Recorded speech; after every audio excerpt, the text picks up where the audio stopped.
Greetings, friends, and welcome to our third day of week number 5. We'll finish off some more on the diffraction stuff today. The PLC is posted and is for Friday, and I think it's probably just about ready to go with the amount of stuff we've talked about with diffraction. Homework's due today.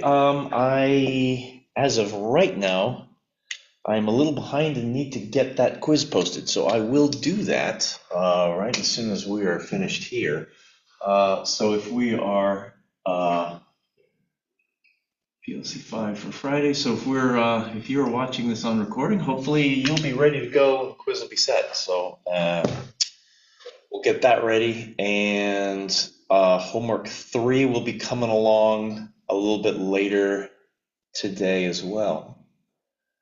After that, we've got lab tomorrow, which is Friday, and that'll get posted up, and hopefully you'll have some fun with that. It's a pretty good time. And in other new, we've got homework 2 that's due by midnight tonight. And quiz 2, homework quiz number 2 will be up and running by a little bit from now. So hopefully all good. Let's go ahead and continue on talking a little bit about the intensity of the patterns that we have here. So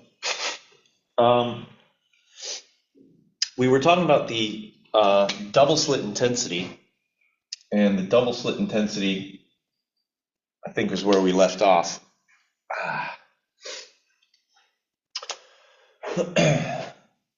Because what we ultimately want to do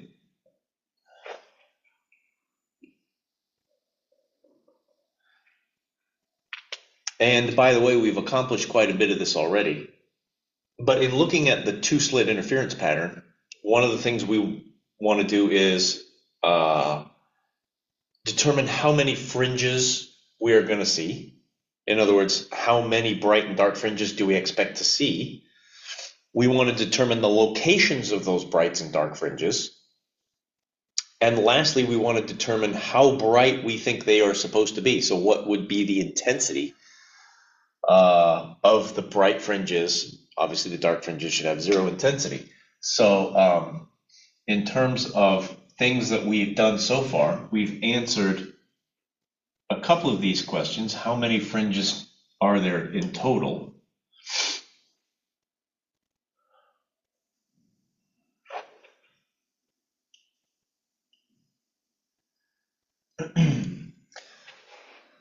We answered that by looking at for example, if we wanted to know how many bright fringes there were in the two-slit, right? We're talking about two-slit here. If we look at the bright fringes, the two-slit interference pattern would be this for construction.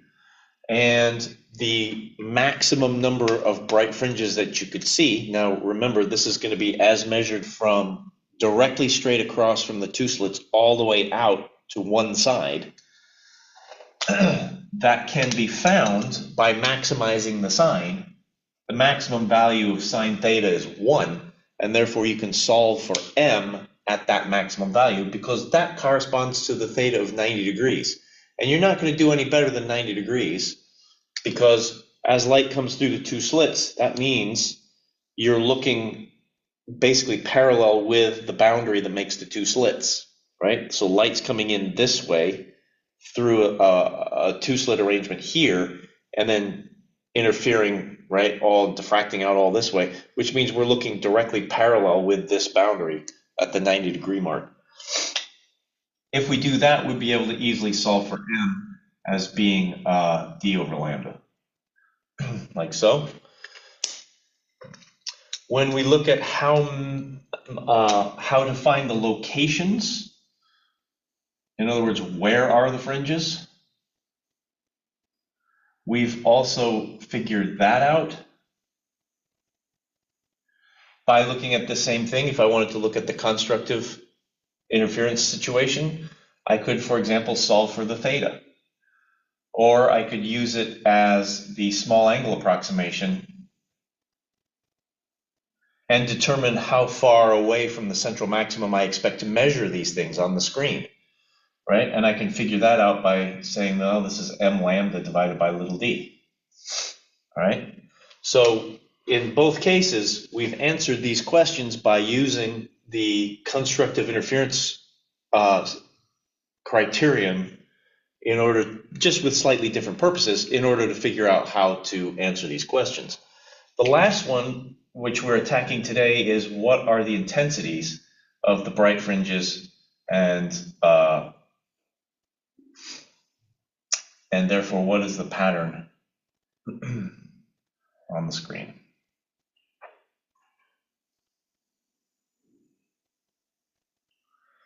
All right, so that's the one we're going to attack today.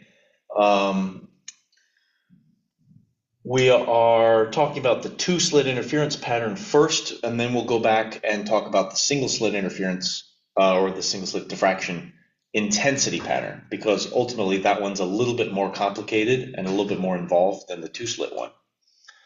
All right, so this is what we're going to attack today. Now, when you look at the two-slit interference pattern, when you make a two-slit interference pattern, you are certainly seeing the effects of the double slits, but overlaid on top of that, you are also seeing the effects of a finite slit width. In other words, our first treatment of the double slit experiment was such that we assumed the widths of the slits was so narrow that we could only get one wave through there. Now, that means that we just concentrated on the interference between those two waves, and therefore it made our thinking and our problem solving much easier, much more simple. But ultimately, that's not what's happening, okay? What is happening is we have finite slit widths, not infinitely tiny, but finite slit widths, and therefore with two slits of the same width, we're seeing the single slit pattern overlaid on top of the double slit pattern, okay? Therefore, we want to consider, okay, what does the double slit pattern look like if we go back to infinitely tiny slits, right? And then we'll look at what happens in the single slit situation to the intensity pattern, and then we'll overlay those two things. So that's going to be the mode of attack here, such that we can hopefully come up with a reasonable, I don't know if you call it reasonable, but we'll come up with something. I'll tell you that. We'll come up with something. I don't know whether you'll find it reasonable or not, but ultimately we'll come up with something. All right, so let's go ahead and make a start on this one.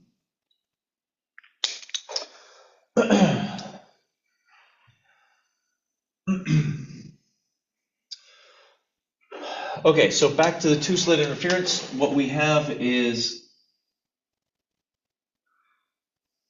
something that looks like this. I'll put the screen here.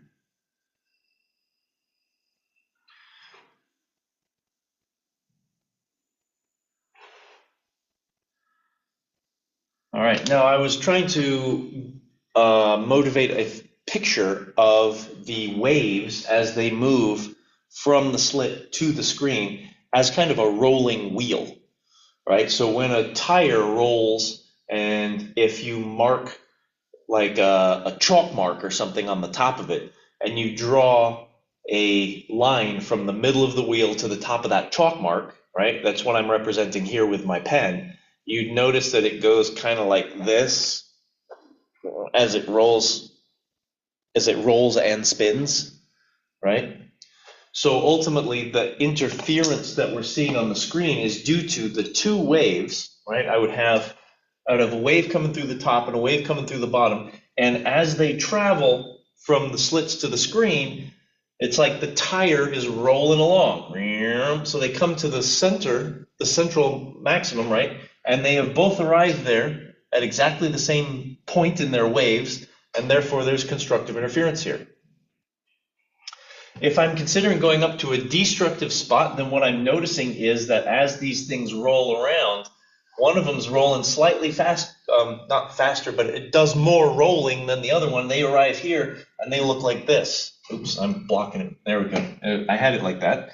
So they're looking like this, peak matching up with trough, and destruction is occurring, right? In other words, you'd be a half a wavelength, sorry, you can't see that, a half a wavelength off when you arrive with two waves like this. That would be destructive interference.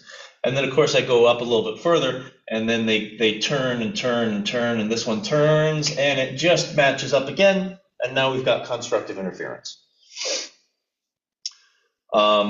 Okay, so thinking about the electric field magnitudes as we are putting the light through the slits here.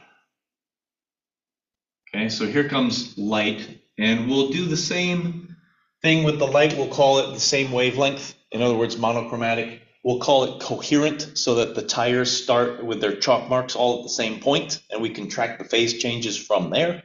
That just makes our bookkeeping much more simple.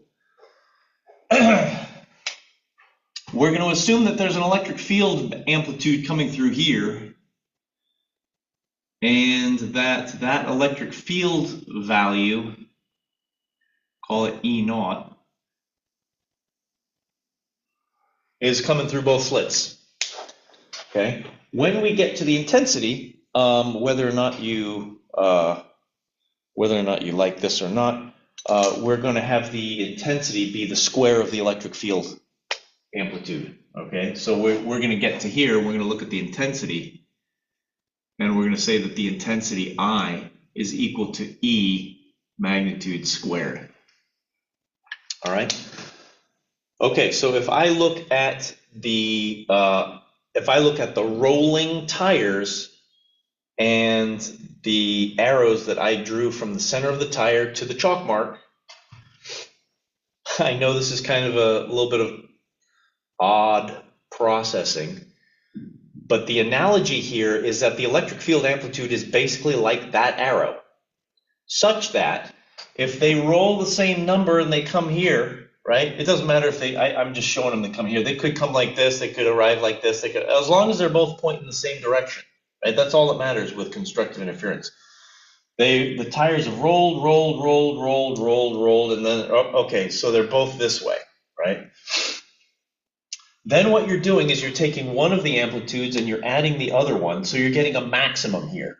In other words, when I look at the central maximum here, it's because if I draw the vector addition picture, I got an arrow which is pointed like that, plus an arrow which is pointed like that, and this is E naught, and this is E naught. So the total electric field impinging on the screen at that point is the vector sum of those two, whoops, like so, 2 E naught, okay? And therefore the intensity on the screen at that point is the square of that electric field magnitude, which is 2 of these squared, which gives you 4 of the incident intensity, right? You'll notice that if we have electric field E naught coming through here, we're going to have an intensity which is going to be equal to E naught squared. But here at the central maximum, I have the amplitude, the magnitude of the electric field is 2 E naught. So the intensity at that point is 2 E naught squared. In other words, it's 4 E naughts, which is the same as 4 of these types of intensities, which we can just say is equal to I. Maybe we'll just call this I naught. These are intensities coming through the slits. Like so. Okay, so at the central maximum, we have double the amount of intensity as we would have had we just considered the 2 intensities as simply adding. Okay, so that's kind of strange when you think about how that's working. When we go to other spots, on the screen, the intensity will be lower. Well, let me put it this way. whenever you're at a constructive maximum, this is going to be your intensity due to the double slit interference. Because ultimately, every single time these two things match up, we're getting a full set of both E naughts, and that means the intensity there is going to be 4 times I1, or I'm sorry, 4 times I naught. Okay, so at other points on the screen, there's going to be a phase difference between these two electric field vectors, right? Just like I'm telling you with the tires roll different amounts to get from the slits to different points on the screen. And so that arrow that we draw from the center of the tire to the chalk mark on the tire rim, it's going to be lined up differently. All right, okay, here okay, there they are. They look like this when they hit here, right? They're not the same. So we have to think about, what does that look like?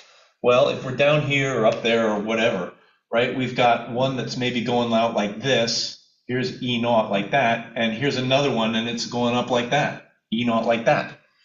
But ultimately, if we do the vector addition on this, what is the total amplitude that's incident on the screen at that point? Well, it's this one plus this one,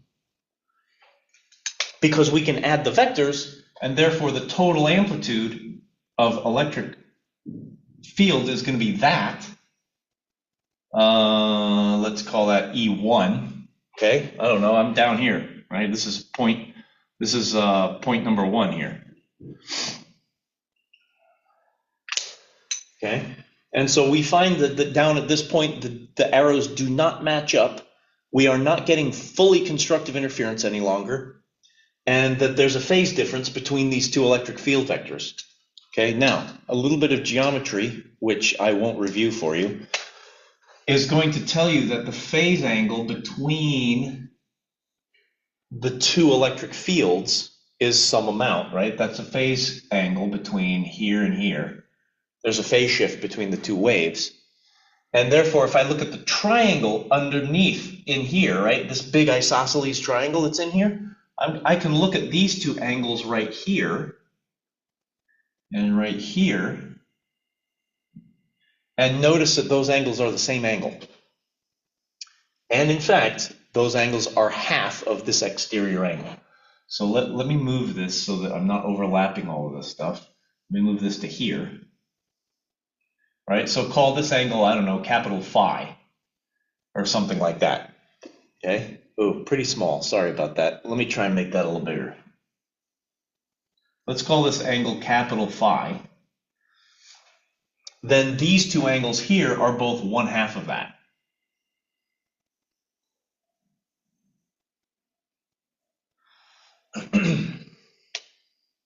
So in order to add E naught and E naught when they are not pointed in the same direction, in order to get E1, can you kind of see that all I really need to do is get the cosine of this piece here to bring up to get to there? It's like I just dropped a halfway in between here. So this half of it is the cosine of this angle times the hypotenuse, E naught. And that's exactly the same thing as what's going on here. Therefore, we could write E1 as being equal to the E naught multiplying the cosine of 1/2 of Phi, like so, for this piece, and then again for this piece. I'd need 2 of these, right? Like so.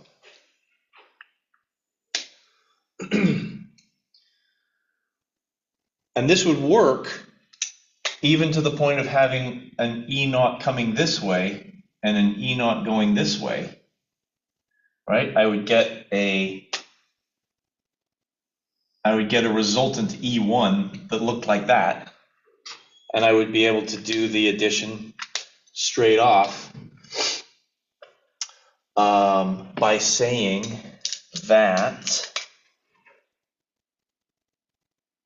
this half is due to the cosine here, this half is due to the cosine here, right? And we'd get half and half, and that would contribute to half of the total intensity, or, well, half of the maximum intensity.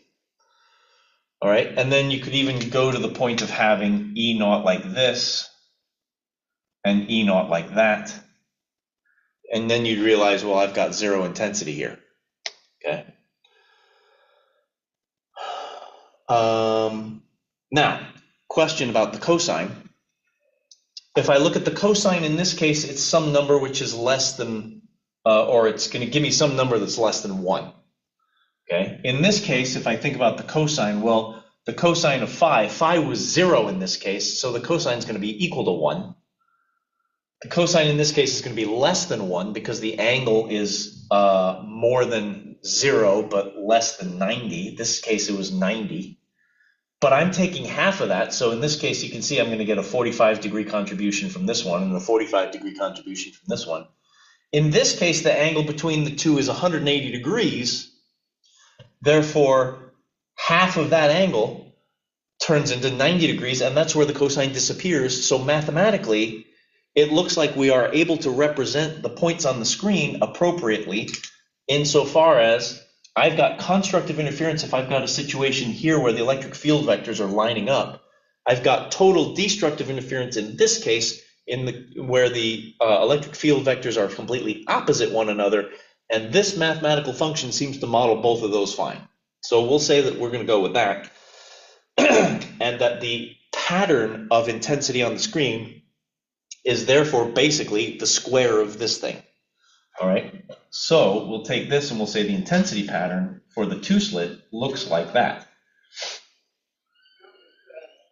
The intensity pattern is I, which is going to be the square of E1.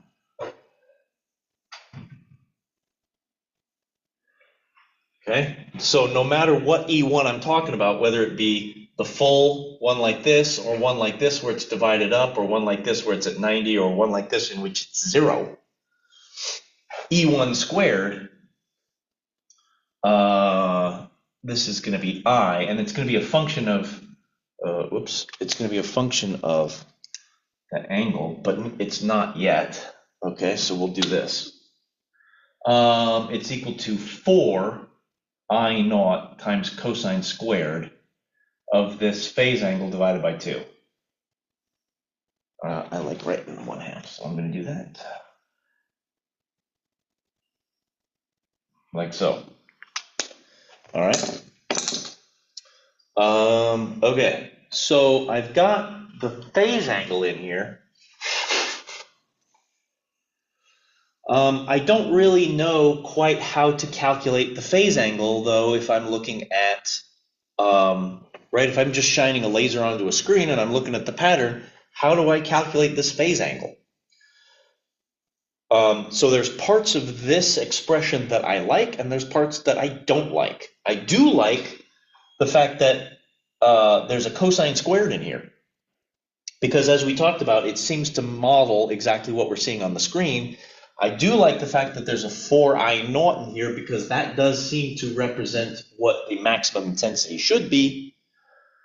I don't like the fact that I have to put in the phase angle between the electric field vectors. That's not an easily measurable number. So let's try and figure out how do we get our hands on that with more macroscopic quantities.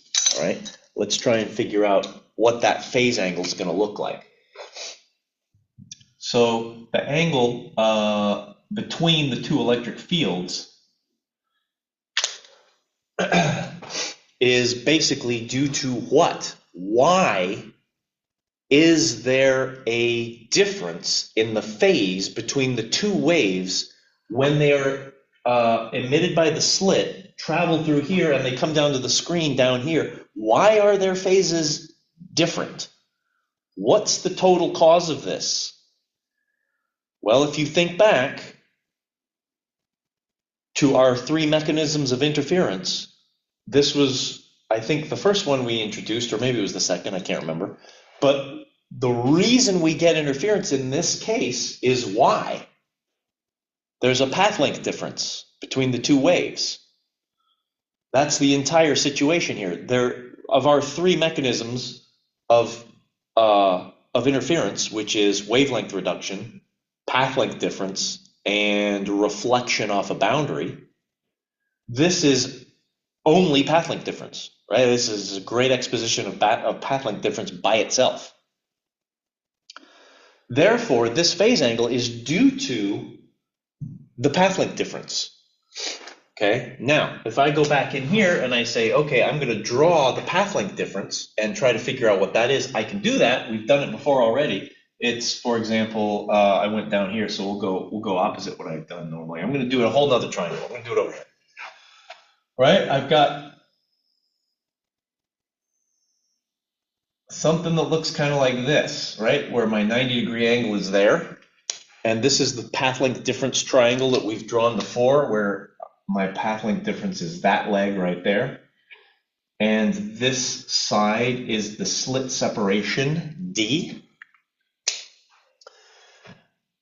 And what I'm considering is that at the top of this triangle was emitted the wave from the upper slit, and at the bottom of this triangle is the wave emitted by the lower slit. And this path is how much further the lower wave traveled than the upper wave. Okay? With the caveat that we're thinking about small angles such that I can drop a normal between the two and still say they're parallel, but they're going to intersect. Anyways, with all that notwithstanding, the angle upwards that we are looking away from the central maximum is the same as the angle at which that side of the triangle is canted with respect to the D side. So we know that the path length difference is d sine theta. All right, we've done this before.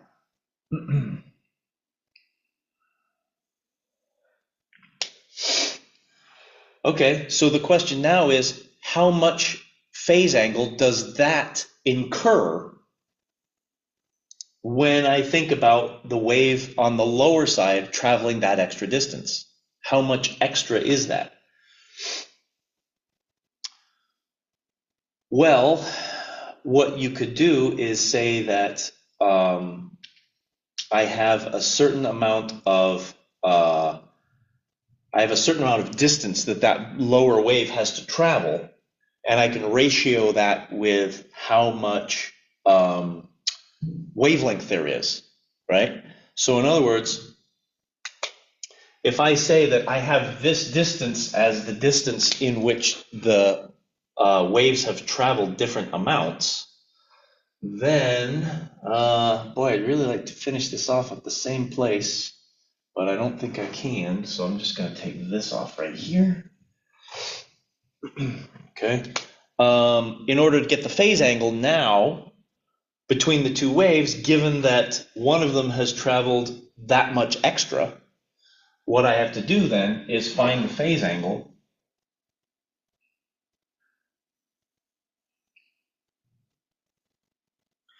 by saying that that distance is a certain number of wavelengths, which we've done before, right? In other words, how many wavelengths fit into the d sine theta path length difference.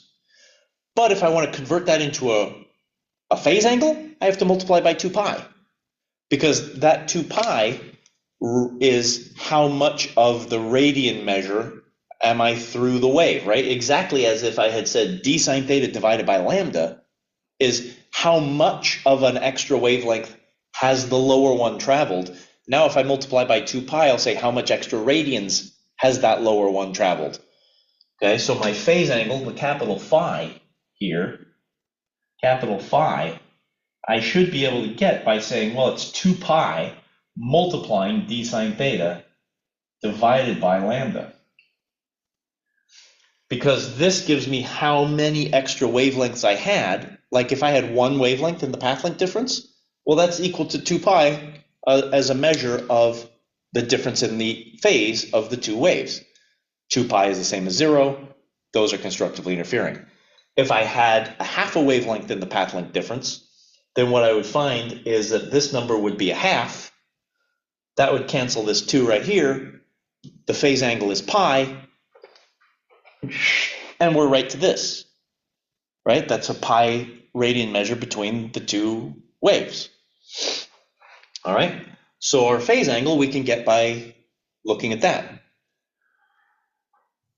And now I'm a little bit more satisfied, as I hope that you are as well. In fact, I know that you are, because this actually puts your heart at rest by saying, look, I can measure all of these.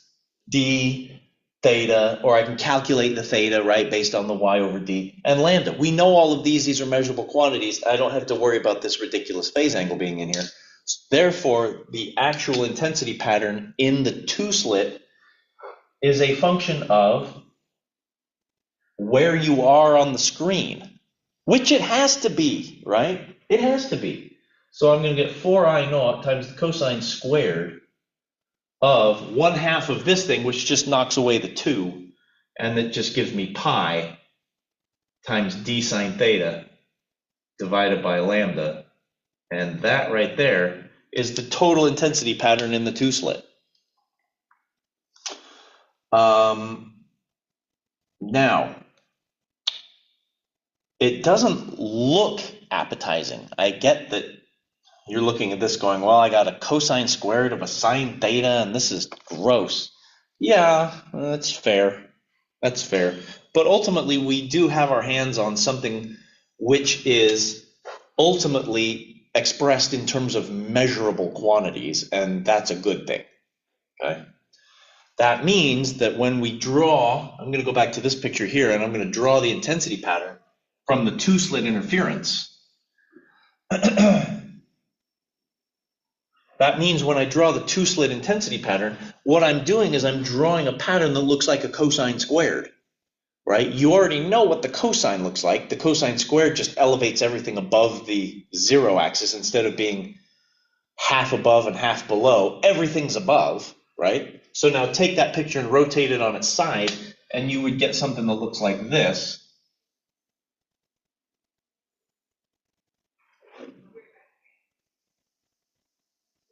Right? And this would be the cosine squared. I realize my peaks are not all the same size. They're supposed to be. They do all pretty much reach the same intensity out here, which is good. It should be a 4. That's a 4I naught. And they do reach the 0 down here where they show the dark fringes and destructive interference happens.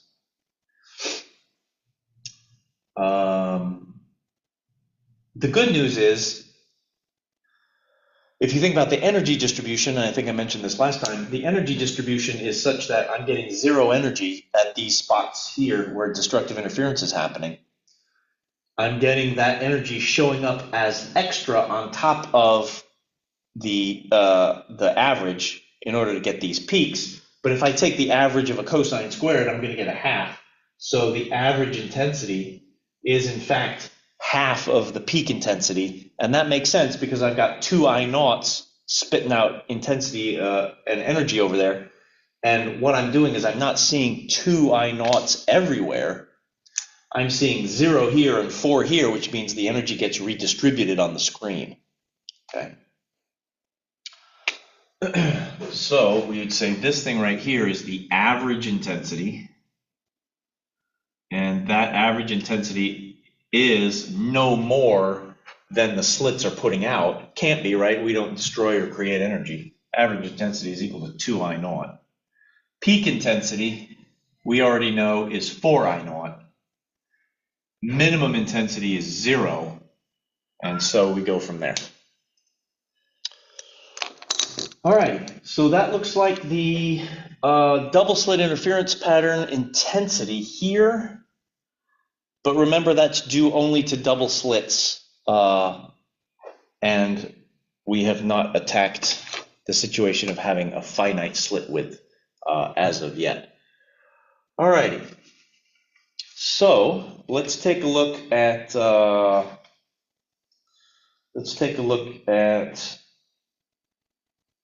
the single slit interference then. Okay.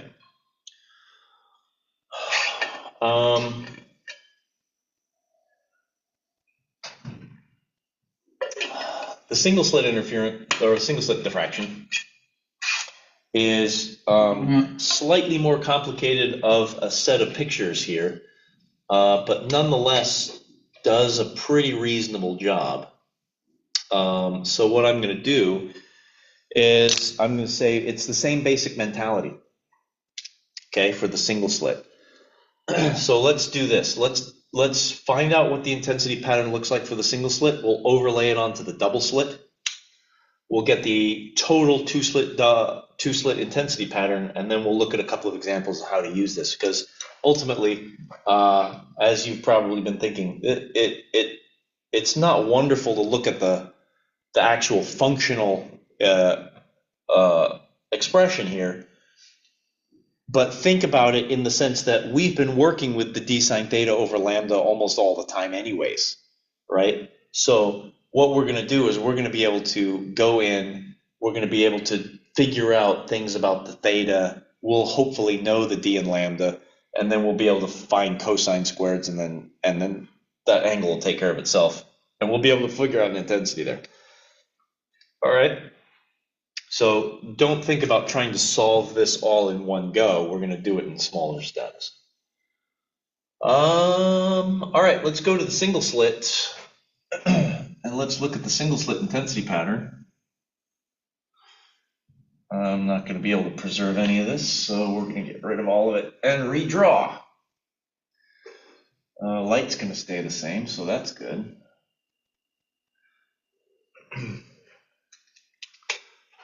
Kind of a big, that's kind of large if I do that. Let's just narrow that down. Here's my single slit here, screen's over here. Oops, screen's over here.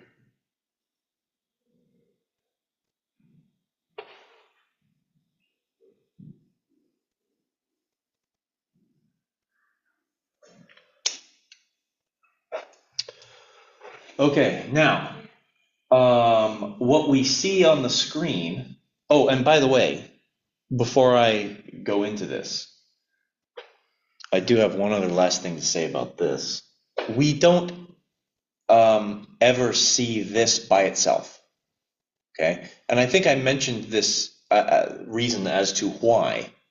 It's because when we make an actual double slit apparatus, the slit widths are never so narrow that we can have one wave coming through, okay? We always, in practice, make the slit widths some finite size. So it's really the situation of taking this as the double slit intensity pattern and then overlaying the single slit intensity pattern on top of it, all right? So while we see this, that's not the only thing we're ever going to see, okay? So I guess that's the thing I wanted to say about that. If I look at the single slit pattern, what kind of intensity are we going to be looking at? Well, the single slit pattern has, as you would imagine, most of the light just going through the slit. So we're going to have a very bright central maximum here. Okay, it turns out that we have a bright central maximum that looks like this, and we already determined how we figure out the size of the central maximum, right? Because we can figure out the angle, or we can figure out the distance to the first destructive interference on either side. And then we're going to find that the subsequent peaks out here are not as bright. Okay, they're in fact much lower than the main peak here. Now, go back to what the difference is between double slit and single slit. It's kind of a funny situation. Double slit literally means we're only considering the two waves that are merging, one from each slit, okay? Here, with the single slit, when we've widened the slit out, now we have an infinity of rays coming through. I should say waves coming through, okay? So keeping track of the phases of all of those is more of a difficult proposition. This is the reason why single slit is much more difficult than double slit, where you would say, well, I got double slits and a single slit, isn't it just easier? No, because now we have to consider all of the light that comes through. Okay. Now, when I consider the infinity of waves coming through that slit right there, and remember, we only draw a few of these just to give us the visual flavor of what's going on. It's a model of the whole thing, right? When we think about the infinity of waves coming through there and the likelihood of them all interfering constructively, that's really only going to happen at one spot, right straight through the middle here, right? Because they're swimming in phase here. So now instead of just having two tires where I've got, something pretty easy to keep track of. I got the rotation of these two together. Now I got to think about an infinity, 10, 50, 12 million, whatever. So all of them come through here with the same phase, the same alignments of their tires, and they all rotate the same amount to get to here, which means they're all in phase here. But think about what happens when I go up at this angle. How likely is it that I'm going to find an angle where all of the waves coming through the slit have the exact same phase? The likelihood is basically none. I have to deal with an infinity of these things, and I'm lucky that I get any light at all. Okay? So these secondary peaks up here, these secondary maxima peaks, are much dimmer than the central one. And the reasoning is kind of like what I was going along about last time, talking about how you can mentally divide up the slit into different regions to see, okay, what kind of phase difference do I have between these two, and then these two, and then these two, and then these two, right? And how many pairs do I have? Oh, these cancel out, those don't, these do, etc., right? So getting all of the waves to constructively interfere again is essentially impossible. There's always going to be a bit of destruction, which is why these secondary peaks are lower than the central peak. Let's go ahead and see if we can figure out how to mathematically talk about that. What I'm going to do is think about the same exact situation. I'm going to break it up into a bunch of little arrows, like I had a bunch of little tires coming through the slit here, and they're all rotating with the arrow pointing to the chalk mark on the tire, and they're all going around as they go from the slit to the screen. I have to now add an infinity of these things, though, which is a bit problematic. So I'm going to do slightly less than infinity, because otherwise I'm going to be here for too long, and you're going to get tired of me adding all of these infinities worth of arrows here. So let's start with an easy case. Let's start with a case where I have, I don't know, however many of them. Okay, I'm off at some angle here. Let's just start with that. Okay, I'm off at some angle, and I'm considering the phase and the relative phase difference between waves that are emitted here. You can't see, but I just put a bunch of dots right here on the screen in the slit. Just made a bunch of dots there. Suppose I have like 8 or 10 of these things, and I'm looking at the path length difference between all of these, right? The bottom ones are always going to have rotated slightly more than the top ones because they've traveled further. So if I consider here, if I draw the arrows as they come through the slit, I'll make a big kind of diagram right here of all of the arrows as they come through the slit. They're all pointed upwards, so for example. Okay, they're all doing this. Okay, like that. I've got all these arrows, okay, and now they're going to roll, and I have to think about what is their phase, right? Where are they going to be oriented by the time they get up to here? Okay, so that might mean I get some of them that look, kind of, maybe one of them makes an even number of rotations, say, right? Suppose that I get some of them now that are coming like this. So I really have to add, at this point here, right? I have to add these electric field vectors up. I have to add that, plus this, plus this, plus this, plus that, plus this again, right? They've all rotated, but how do we know what we have here, right? So in thinking about this, it's the same picture as in the double slit experiment. It's just that I'm dealing with a lot more electric field vectors. This is, I should have made a title here, but these are the electric fields. Vector adding. Right? So it would be something like this, but you have to do it for an infinity of these things. And that's just too much for any one person to do. So what we do is we take these things and we arrange them.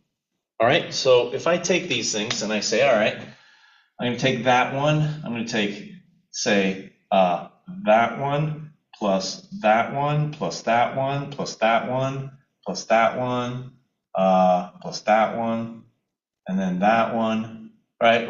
However they are, I have a total electric field value on the screen, which is as it was for the double slit. I have something that goes, whoops, it's going to go a little bit off there. I have something that goes from the beginning to the end.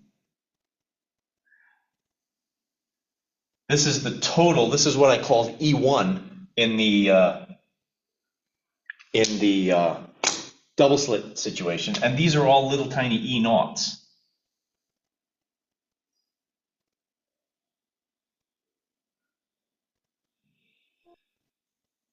Like so. Okay.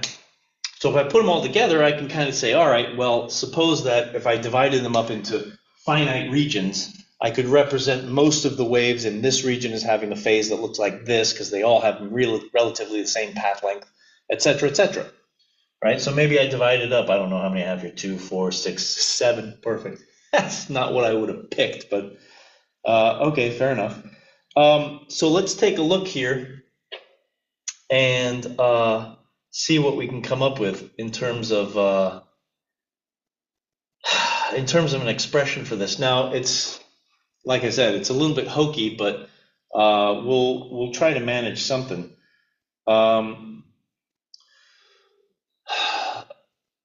Let's consider that I kind of drew this such that we had the radius right here. Let's consider that this is, say, part of a circle, right? Where I've got a circle. Maybe it's, I don't know. Maybe it's kind of out here somewhere, right? So I've got some length of this. Whoops, that's not gonna work. Got some length of the circle, radius here and here. Say here and here. This is a radius of the circle that would be made all the way around. Looks a little odd. I'm going to erase my E1 because I need that space. So we'll move the E1 up here.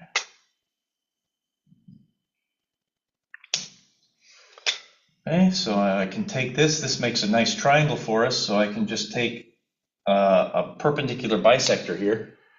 And I can talk about essentially what is the phase angle between the first and last one of these electric field vectors. All right, so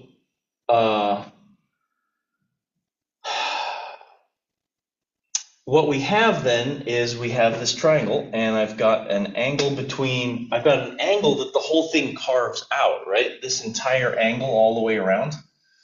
Okay, what I'm going to do is I'm going to call that, say, twice this angle right here, and I'm going to call that angle, for example, I'll call that angle alpha, like so. So that full angle is 2 alpha, all right?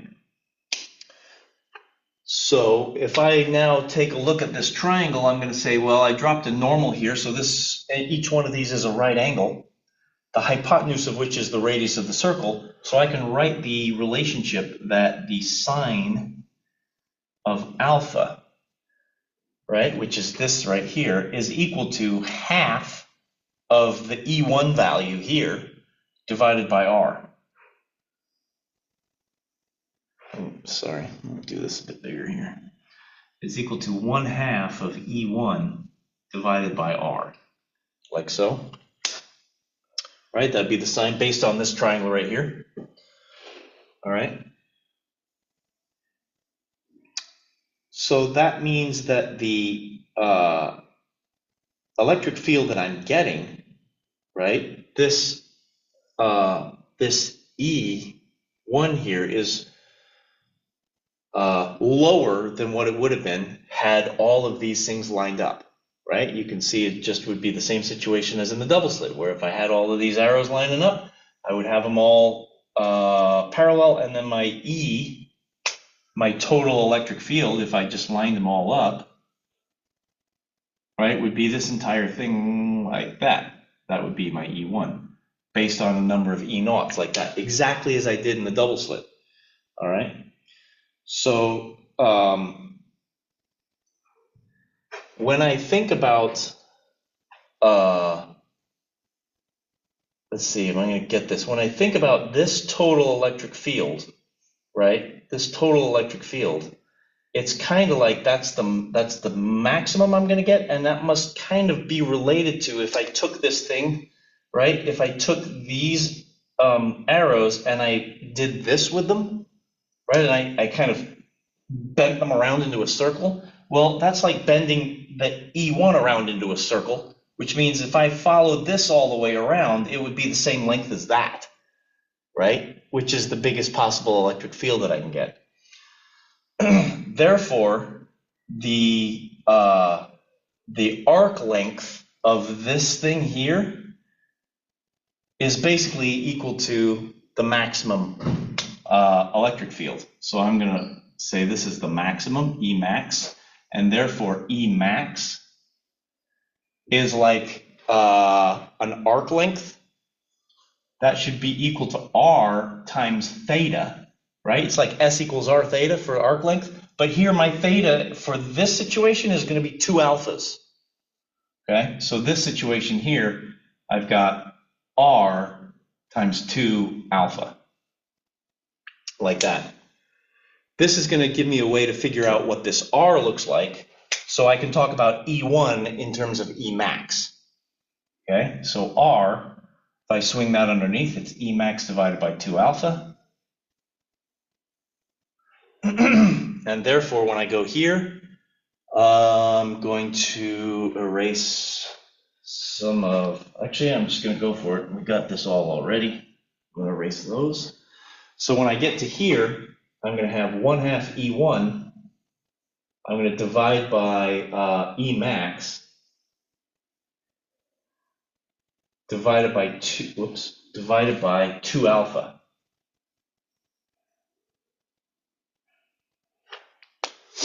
All right. What this means is the halves are going to go away. The alpha is underneath here, which can pop up. And that gives me the expression that E1 divided by E max, which is kind of like how much it's related to how much intensity there is sine of alpha divided by alpha. Okay, and that means that if I call the maximum intensity equal to what was coming through the slit, then I can get an expression for this. Let's go, I'm going to go back over here. Yeah, I'm going to go back over here, such that the intensity on the screen, well, we'll do this. E1 is E max times sine alpha divided by alpha. And therefore, the intensity on the screen, I1, is I0, right? If I'm squaring this whole thing, sine alpha over alpha, that whole thing squared. Note that the sine squared is not just the only thing that's going on here. There's an alpha squared in the bottom, which makes this kind of a yucky thing to deal with also. So in this case, let's talk about the alpha. We'll find for the alpha that the same thing is basically true for the single slit here as it was for the double slit over there, whereby I'm talking about alpha as like a phase difference angle. So this alpha is playing the same role as the phi did up here in the double slit situation. Since we know what happened with the phi angle there, then we can come up with the idea that the alpha angle is basically the same thing. It's pi times a sine theta divided by lambda. Because we know how to get to the first destructive minimum. All right. Okay, so our total situation here then, the total situation with the double slit is really the double slit pattern and the single slit pattern multiplied together. It's both of those intensities multiplied together, so we got to deal with those. We got to deal with both of them at the same time. Before we do that, let's take a look at a quick example involving the single slit intensity pattern, just so you can get a flavor on how to work this, and you'll find the same basic mechanisms true for the double slit one. But I cooked up this one for the single, so we'll do this one first.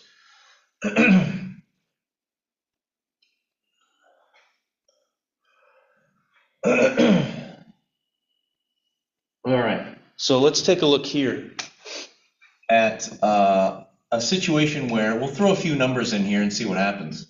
Let's take a look at a situation here where I have a single slit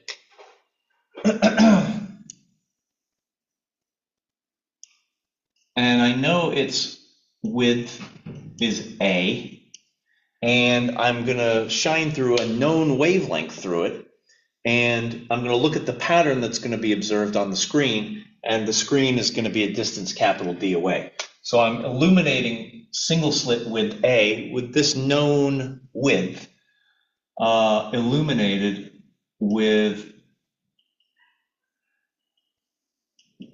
light of wavelength lambda, and that makes a pattern on a screen which is distance D away.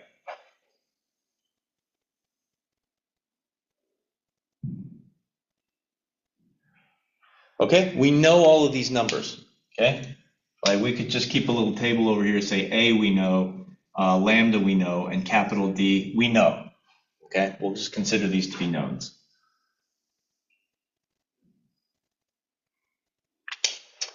All right, so our first thing here that we're gonna do is let's set the context by trying to find where the fringes are, all right? So let's use this to go and see if we can figure out, first of all, where is the first dark fringe going to be when I look at this pattern, okay? So what we'll do is go here from the middle of the central maximum up to here, and that'll be Y1. Okay, so we're going to see if we can, first of all, find what Y1 looks like.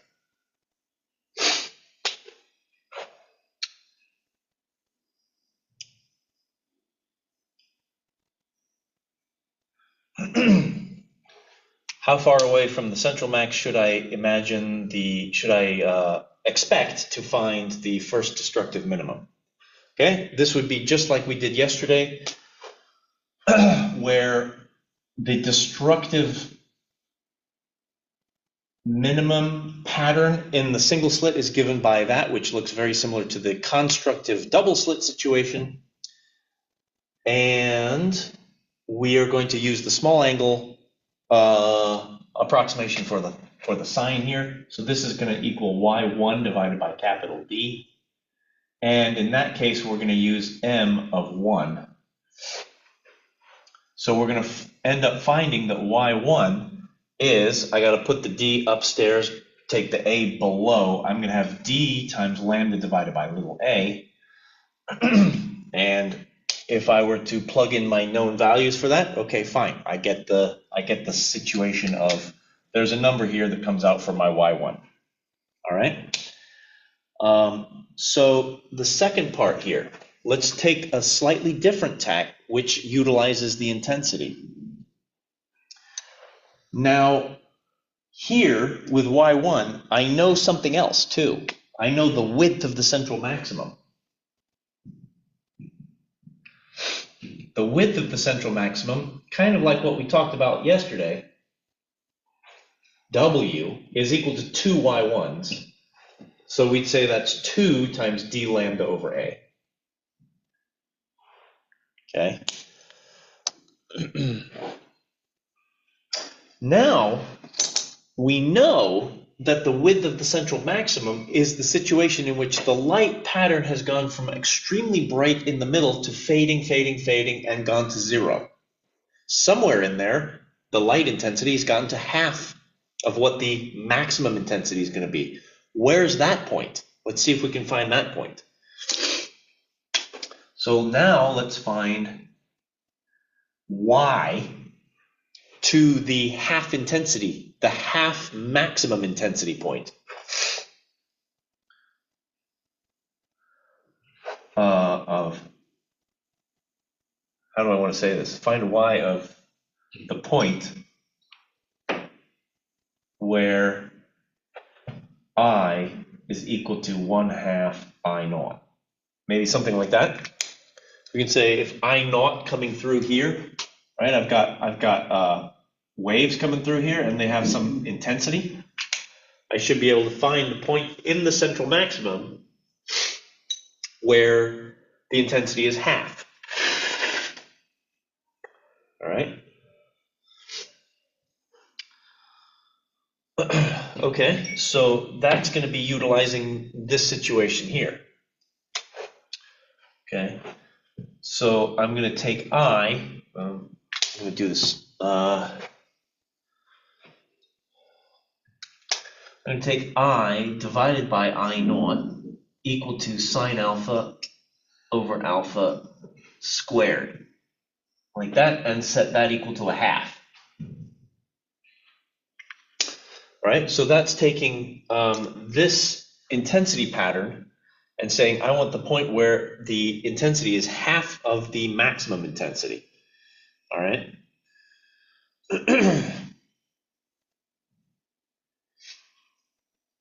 If I can now solve this thing for alpha, I'd be able to relate that to this, in which I have a known A and a known lambda. I'd be able to solve for the theta, or consequently, where I'd use small angles, I could solve for the y over d, right? Okay, so this is a kind of a tricky thing to do. And the reason I'm doing it here is to point out that this is usually what's known in math as a transcendental equation. In other words, there's no closed form solution for it. You kind of have to take a guess and say, okay, if I take an alpha of this big and I take the sine of it, is that the same thing as 1/2 of that with the square roots and stuff, right? So let's do this. Let's simplify this as much as possible, which means I'm going to start off by square rooting and then throwing an alpha over here, which means I need the sine of alpha to equal alpha divided by the square root of 2, like so. All right, now, word of caution here. You are going to want to work in radians for this. Degrees is not going to be a thing that is going to work for you here. You're going to need to be in radians to do this. All right. Now, I went ahead and did some trial and error, a little bit of guesswork. I started off by saying, okay, suppose suppose alpha was 1. If I take the sine of alpha, sine of 1 radian, which is sine of 60 degrees, so that's going to be about 0.87. Is that the same thing as taking 1 divided by the square root of 2? Well, no, it's not, because 1 over the square root of 2 is like 0.7. So I'm off. I got a number here. If alpha is 1, I got a number that's close to 0.9, and I got a number here that's 0.7. Close to 0.7. So I got to go up. I got to increase this number a little bit, right? I got to increase this. What that means is I'm actually going to, if you're thinking about where in the unit circle am I operating here, if I go past 90 degrees, right? In other words, a situation where I've got a sine of pi over 2 and an alpha of pi over 2 divided by root 2, well, that is not going to work either, right? Because if I have sine of pi over 2, sine of pi over 2 is 1, but pi over 2 over root 2 is not going to be 1. It's not going to make it, all right? So that's too much. Now I'm pi over 2, incidentally, about 1.5, 1.57, okay? So that's a bit too big. That's too much. I've overshot here. So I backed it down, and through a little bit of trial and error, what did I do? I found a radian measure of about 1.4 for this. 1.39 is actually what I came out with. So by solving by a trial and error, 1.39 by trial and error. Okay, and that's really about all you can do, unless you want to just throw it onto Desmos and hit the graph, and it'll tell you where that number is. Gosh, I should have thought of that, huh? Oh well.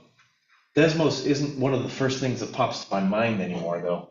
I mean, when I say anymore, I mean at all, ever.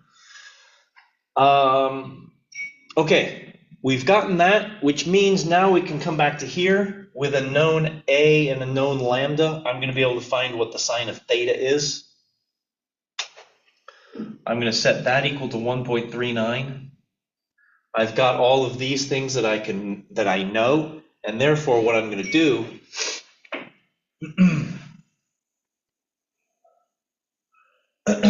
is use that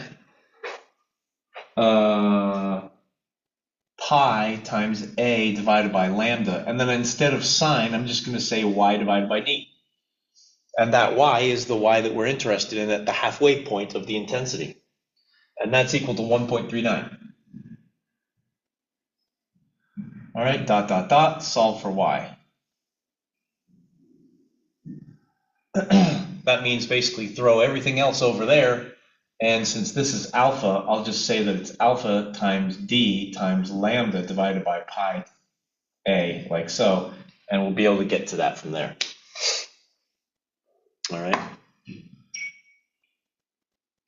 Okay, so that would be a situation of working with the intensity pattern to try and find a point on the screen where we know what the relative intensity is, right? In other words, my point was half the original largest intensity, and I wanted to know how far away that is. Compare that to the distance up the screen where the first destructive minimum happened, which was d lambda divided by a, and you'll see that this alpha divided by pi is the new factor here by which I'm multiplying this.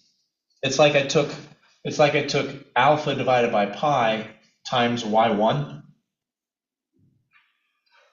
And that's how you know that it's got to be less, that alpha's got to be less than pi, and even less than a lot of things. It's got to be quite a bit less than pi, right? In order to make the distance a fraction of y1.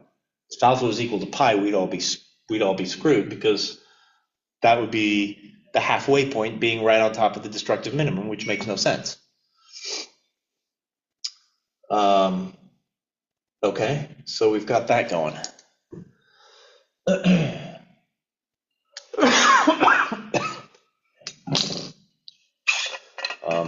Guess it's a good thing here.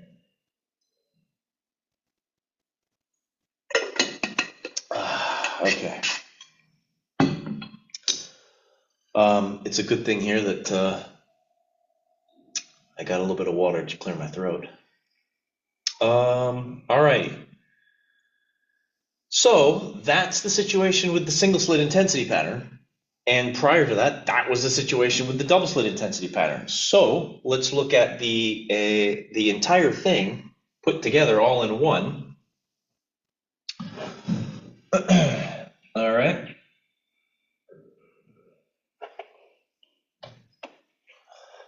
So the full two-slit intensity pattern is really the multiplication of both of these. I'm going to not write the word intensity in there, but that's supposed to be there. So the complete two-slit intensity pattern is then I naught, for I naught,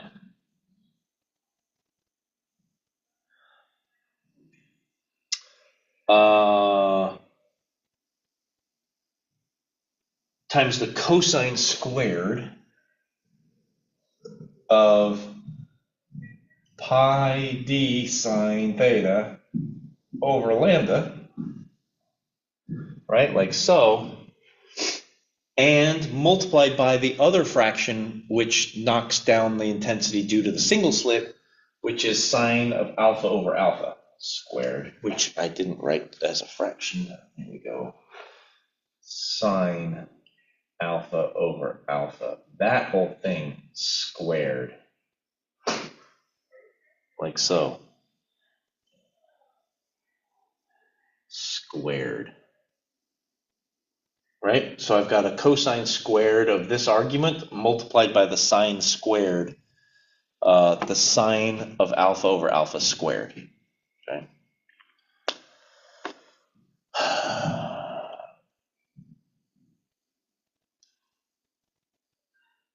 So that's the full and complete two-slit interference pattern. Since I've drawn over here what the single slit pattern looks like, if we take the double slit pattern and kind of shove it in there, what do we get? We're going to get a situation that looks kind of like this. I'm going to have the peaks of the central maxima overlapping, but I'm going to have repeated interference maxima and minima within this envelope of the single slit pattern, like so, right? So what we see is both of these patterns together. I see a bright spot here, right? Well, really, the bright spot's not there. The bright spot's here on the screen. Bright spot here. I see a bright spot, though not as bright. I see another bright spot, though not as bright. Oh, whoops, I'm marking the wrong ones right here. Another bright spot, though not as bright as the last one, a now rather dim and now extremely dim, and this one here is completely missing. There should be an interference peak right here, and it's not there. The reason it's not there is because the intensity pattern is getting killed by the single slit intensity, and therefore, even if this is at a maximum, if that's at a 0, then it's all over. Right, it's down, and I'm destroying that interference peak with my single slit destructive minimum here. Okay. So this pattern is the one that we're seeing, right? We'll get a skip, and then we'll see another one here, another one here, another one here, another one here, another one here, another one here. So we'll see more intensity patterns from the two slit. We missed this one here. I'm just going to make a note of that. This one's missing. That's a missing two slit interference maximum, and it's getting killed by the single slit destructive minimum. Alrighty, so that's what we've got. That's basically what the full intensity pattern looks like mathematically as well as diagrammatically. And I'm seeing that I'm just about running up on time here, so what we'll do, we'll do the lab on Friday, which is going to be interference. We'll have a little bit of fun with the combs. You got some combs in your lab kit, I hope. And we'll take a look at trying to predict some interference maxima and minima. But nonetheless, now that we have this full set of intensity behind us, what we'll start with on Tuesday of next week is trying to calculate, for example, which fringe is it in the double slit pattern that's missing here? How do we find that out? How do we know what the missing pattern is going to be based on the slit separation and the slit widths? Okay, so we'll pick up with this and we'll ask a few more questions about how to interpret this, all of this mathematical wonderfulness. We'll do that starting on Tuesday. So in the meantime, don't forget, homework today, PLC tomorrow, quiz today, lab tomorrow. Boy, it's all happening today or tomorrow. Alrighty. Well, that being said, I wish you a happy weekend, and hopefully you enjoy your lab and a little bit of good weather over the weekend. Alrighty. Ciao, folks.